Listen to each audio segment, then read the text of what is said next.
మరో breaking news BJP MP నటుడు రవి కిషన్ కు హత్య చేస్తామంటూ బెదిరింపులు రావడం కలకలం సృష్టిస్తుంది. తమ వర్గాన్ని అవమానించేలా వ్యాఖ్యలు చేశారంటూ ఓ వ్యక్తి ఆవేశంతో రగిలిపోయాడు. ఫోన్ చేసి ఎంపీని చంపేస్తామంటూ బెదిరింపులకు పాల్పడ్డాడు. ఈ ఘటనపై గోరఖ్పూర్లోని పోలీస్ స్టేషన్లో కేసు నమోదైంది.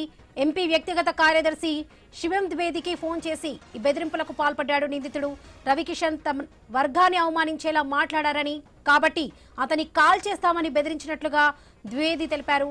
అతని ప్రతి కదలిక తెలుసని, బీహార్కు వచ్చినప్పుడు చంపేస్తామని వార్నింగ్ ఇస్తాడన్నారు. ఇక అయితే ఎంపీ ఏ వర్గాన్ని ఉద్దేశిస్తూ ఎలాంటి అభ్యంతరకరమైన వ్యాఖ్యలు చేయలేదని ద్వివేది పేర్కొన్నారు.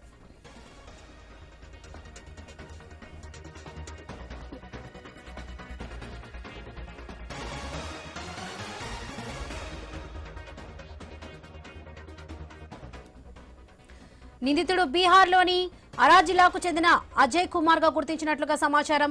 ఈ ఘటనపై గోరఖ్పూర్లోని పోలీస్ స్టేషన్లో ఎంపీ సిబ్బంది ఫిర్యాదు చేశారు. ఎంపీకి భద్రత పెంచాలని, నిందితులపై కఠిన చర్యలు తీసుకోవాలని కోరారు. దీనిపై పోలీసులు దర్యాప్తు ప్రారంభించారు. బెదిరింపులపై రవికిషన్ స్పందించారు. తనను దుర్భాషలాడడంతో పాటు తన తల్లి గురించి అసభ్యకరమైన వ్యాఖ్యలు చేశాడని తెలిపారు.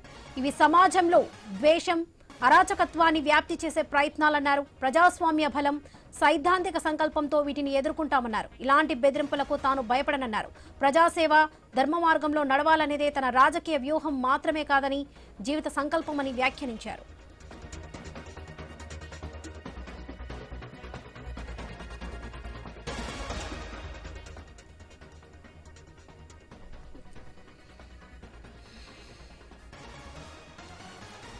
బీజేపీ ఎంపీ నటుడు రవికిషన్ కు హత్య చేస్తామంటూ బెదిరింపులు రావడం కలకలం సృష్టిస్తుంది.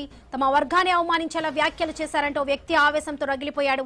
ఫోన్ చేసి ఎంపీని చంపేస్తామంటూ బెదిరింపులకు పాల్పడ్డాడు. ఈ ఘటనపై గోరఖ్పూర్లోని పోలీస్ స్టేషన్లో కేసు నమోదైంది.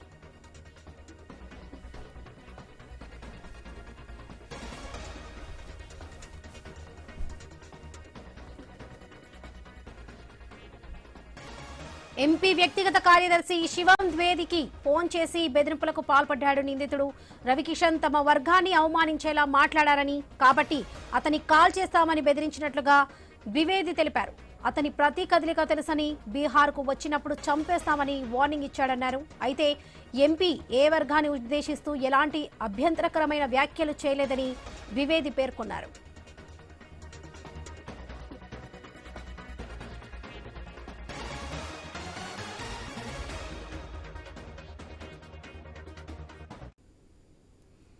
ఇవి ఇప్పటివరకు బులెటిన్ అప్డేట్స్.